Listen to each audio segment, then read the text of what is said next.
Hello students, SBN college of education की online classes में आपका हार्दिक स्वागत है। आज हम DElEd second year kit unit में बुद्धि जो टॉपिक था हमारा, वैसे तो जो विषय था वो है बच्चे व सीखना,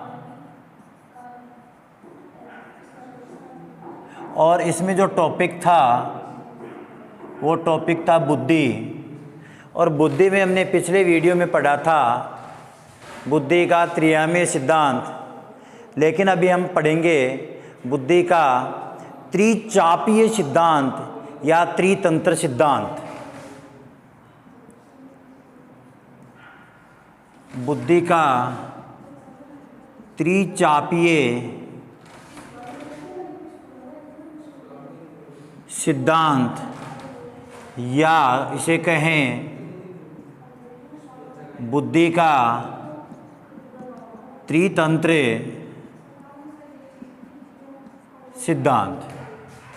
यह सिद्धांत प्रतिपादन करने वाले थे स्टर्नबर्ग, जिन्होंने इस सिद्धांत को 1985 में प्रतिपादित किया था।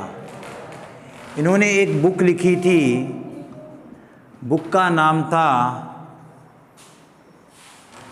Beyond IQ.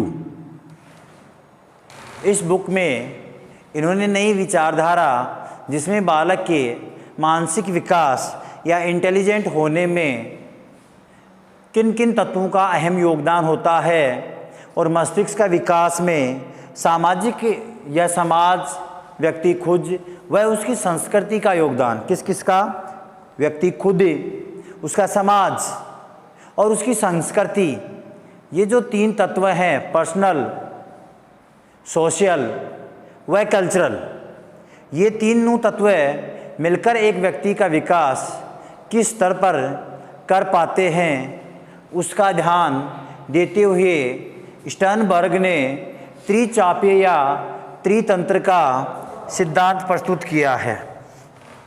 इस सिद्धांत में इन्होंने तीन तंत्र बताए। पहला था घटकीय बुद्धि। दूसरी जो बुद्धि थी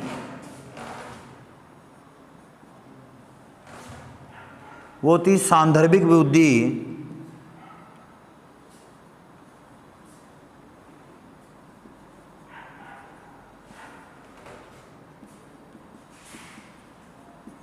घटकीय बुद्धि को इन्होंने विश्लेषणात्मक बुद्धि का स्वरूप दिया है। और एक बुद्धि और, जिसे हम कहते हैं आनुभविक बुद्धि।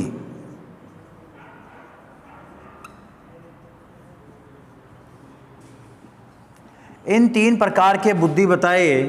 इस घटकीय बुद्धि को इन्होंने विश्लेषणात्मक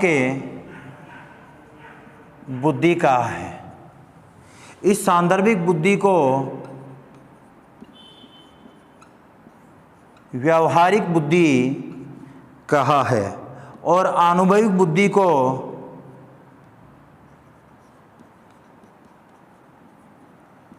सृजनात्मक बुद्धि कहा है। इन तीनों ही प्रकार की बुद्धि में इन्होंने अलग अलग प्रकार की क्रियाविधि के आधार पर बुद्धि के तत्व बताए। ध्यान देने की बात यह है कि घटकीय बुद्धि किसे कहते हैं, तो वह बुद्धि जिसमें किसी विषय वस्तु से संबंधित विभिन्न प्रकार की सूचनाओं को, वह बुद्धि जिसमें किसी विषय वस्तु से संबंधित विभिन्न प्रकार की सूचनाओं को एक जगह एकत्रित करके, संग्रहण करके फिर उसका विश्लेषण किया जाता है, तो वह बुद्धि कौन सी है? घटकीय बुद्धि है। यहाँ ध्यान देना, पिछली ही रीट में क्वेश्चन आया था कि वह कौन सी ऐसा सिद्धांत किस व्यक्ति ने दिया जिसमें विभिन्न प्रकार की सूचनाओं को एकत्रित करना, संग्रहण करना व उसमें विश्लेषण करने जैसी क्रियाओं को संपन्न किया जाता है, तो वह किसने दिया? स्टर्नबर्ग ने दिया, किस बुद्धि में? घटिकीय बुद्धि में प्रस्तुत किया था। यहाँ जो तत्व कंटेंट हैं उनको एकत्रित करने के बाद में उसकी विशेषताओं के आधार पर उनको एक्सप्लेन किया जाता है, विश्लेषण उनकी विशेषताएं बताई जाती हैं। इसी कारण इस घटिकीय बुद्धि को विश्लेषणात्मक बुद्धि कहा जाता है। इसके आगे हम देखते हैं सांदर्भिक बुद्धि। यहाँ ध्यान देने की बात यह है कि जो ये सांदर्भिक बुद्धि होती है, कौन सी बुद्धि? ये जो सांदर्भिक बुद्धि होती है, इस सांदर्भिक बुद्धि में होता क्या है? किसी विषय वस्तु से संबंधित हम डायरेक्ट जुड़कर उसी विषय वस्तु का उस समय विशेष के आधार पर क्या महत्व है उसको एक्सप्लेन किस में किया जाता है? सांदर्भिक बुद्धि में किया जाता है। जैसे आज हम किसी व्यक्ति से बात कर रहे हैं, किसी व्यक्ति से आप घर पर बात कर रहे हो, 2 घंटे बाद उसी व्यक्ति को कुछ दोबारा बात कर रहे हो तो और कोई कंटेंट होगा और कोई मुद्दा होगा।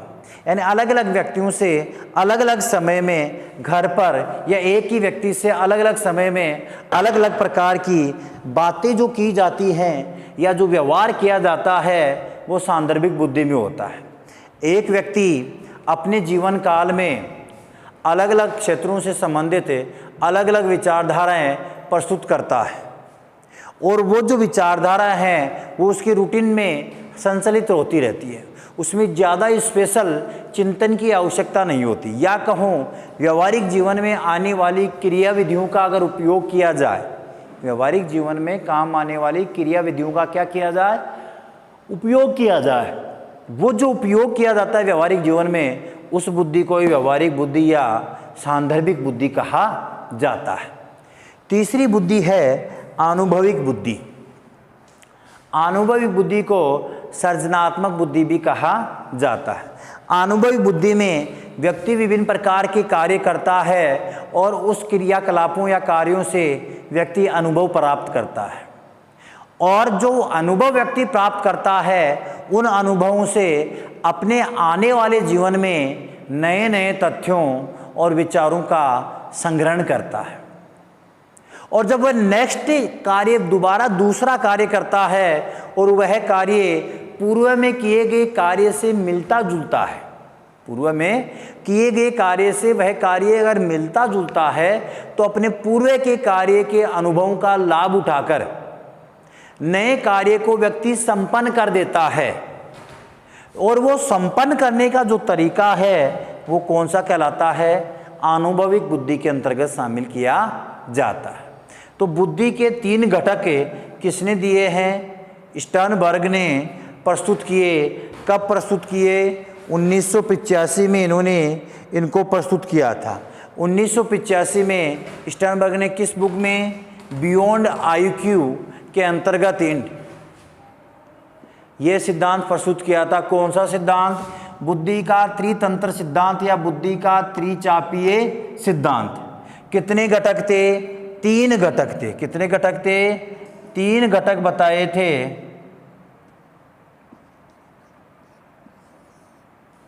पहला घटकीय बुद्धि या विश्लेषणात्मक बुद्धि, दूसरा सांदर्भिक बुद्धि या व्यवहारिक बुद्धि, तीसरा अनुभविक बुद्धि या सृजनात्मक बुद्धि। ये जो बुद्धि के घटक हैं ये किसके हैं? स्टर्नबर्ग महोदय के हैं। तो यहाँ स्टर्नबर्ग का जो घटकीय बुद्धि का सिद्धांत है एग्जाम की दृष्टि से या कंपटीशन की दृष्टि से बहुत ही इम्पोर्टेंट सिद्धांत है, तो इसको देखो। इसके बाद में हम आगे जो सिद्धांत देखते हैं वो दूसरा सिद्धांत है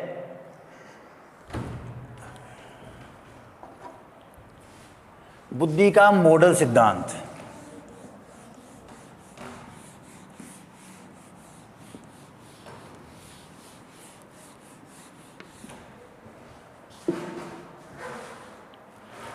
बुद्धि का जो मॉडल सिद्धांत है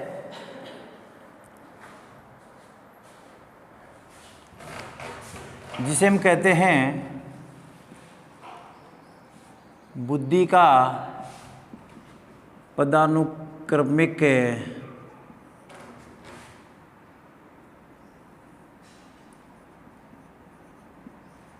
मॉडल सिद्धांत।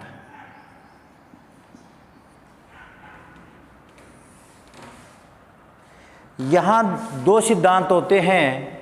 ये जो प्रतिपादन करने वाले थे पदानुक्रमिक सिद्धांत के, जो प्रतिपादक हैं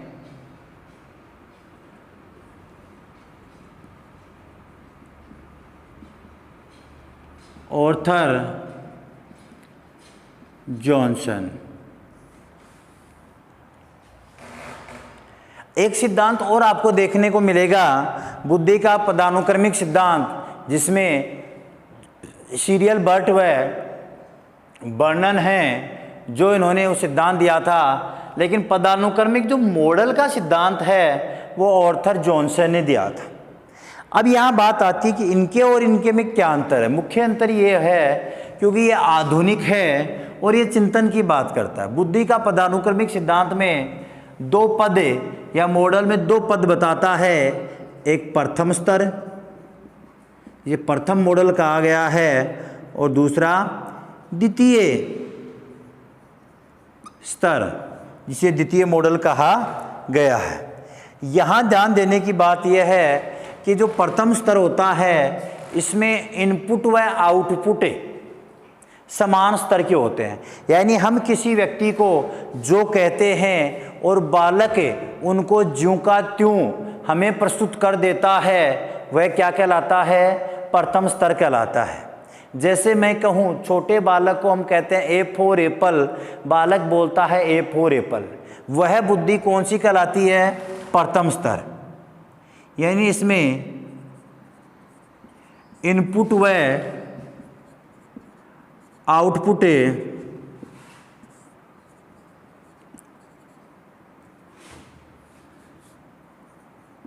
का स्तर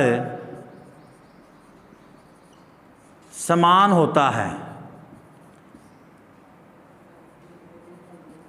जैसा हम अगले बालक को देते हैं, या अगर हम कोई कार्य कर रहे हैं, किसी ने हमें बताया, हम वैसा का वैसा ही कार्य संपन्न करते हैं, तो पदानुक्रमिक सिद्धांत, मॉडल सिद्धांत या आर्थर जॉनसन के अनुसार वह स्तर है वो प्रथम स्तर कहलाता है। लेकिन अगर हमें किसी व्यक्ति ने कोई कार्य बताया है और उस कार्य को हम नए तरीके से या उच्च स्तरीय रूप में विकसित करते हुए, अपने दिमाग का इस्तेमाल करते हुए, अपने टैलेंट का उपयोग करते हुए उसे और अच्छे तरीके से कर पाते हैं, तो वह कौन सा स्तर कहलाता है? द्वितीय स्तर कहलाता है। और इस स्तर को हम संज्ञानात्मक स्तर कहते हैं। बुद्धि का कौन सा स्तर कहते हैं? बुद्धि का संज्ञानात्मक स्तर कहते हैं, जिसमें व्यक्ति अपने द्वारा किए हुए नए नए टैलेंट को या विभिन्न प्रकार के कार्यों को उच्च स्तरीय रूप में विकसित करता है या स्वयं नए नए क्रियाविधियों को प्रस्तुत करता है, वह कौन सा कहलाता है? द्वितीय स्तर कहलाता है। किसके अनुसार? आर्थर जॉनसन के अनुसार। तो यह सिद्धांत है बुद्धि का पदानुक्रमिक मॉडल सिद्धांत। तो अभी हमने पढ़े हैं बुद्धि के दो सिद्धांत, त्रिचापी या त्रितंत्र सिद्धांत, और दूसरा है पदानुक्रमिक मॉडल का सिद्धांत। दो सिद्धांत हमने अभी पढ़े हैं। इसके बाद में हम नेक्स्ट वीडियो में जो और सिद्धांत हैं वो बच गए वो पूरे करते हैं। आज की क्लास यहीं समाप्त होती है। धन्यवाद।